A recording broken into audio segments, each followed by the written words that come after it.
Hey there, business owners, entrepreneurs, and freelancers. Nishi here with another fast and exciting social media marketing tip for you this week. Today, I want to talk about what it takes to be a social media manager. All right, so maybe you're thinking of becoming a social media manager for your own company, or maybe you're thinking of becoming one for somebody else's company, or maybe you're thinking of hiring one for your own business. But either case, you should know what kind of skills they should have in order to be good at their job, right? So what does a social media manager actually do? Well, they do a number of things, but namely, I want to focus on three things for the purpose of this video. Number one, they need to be an excellent writer. The reason for this is all great content starts with great writing in some form or another. So a good writer would be someone who can absorb a message and communicate it in a really meaningful way to a specific audience, and they can break down relatively complex topics and make them easy to digest on social media, because everything happens very quickly on social media, right?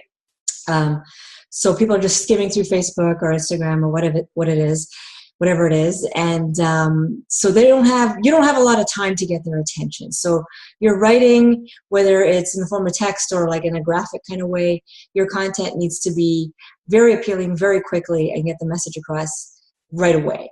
So that's number one. They have to be an excellent communicator. Number two, they need to be excellent networkers. So now you're probably thinking to yourself, I want to engage on social media so I don't have to network, right? I don't have to go to events and like meet people and make small talk and maintain these relationships.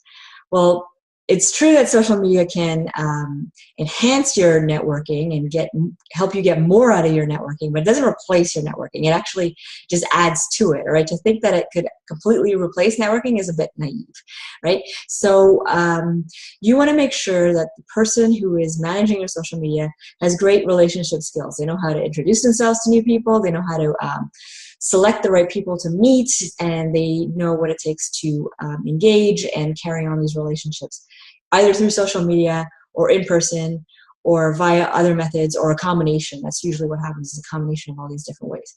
So that's number two. Number three, you want to make sure that your social media manager is very good at branding and marketing. And what this means is they have a really good idea of what sets your business apart from all the other businesses out there, who the target audience really is, and what it is that they need from you, and how you solve their problems in a very unique way.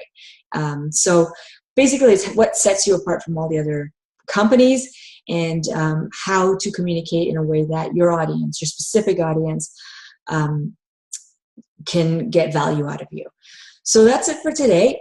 Three skills that a social media manager must have is number one, they have to be excellent writers or communicators. Number two, they need to be excellent networkers. And number three, they really have to have a good understanding of branding and marketing. So that's it for today. If you found that useful, please subscribe. I put out a new video and blog article every week. Until next week, take care.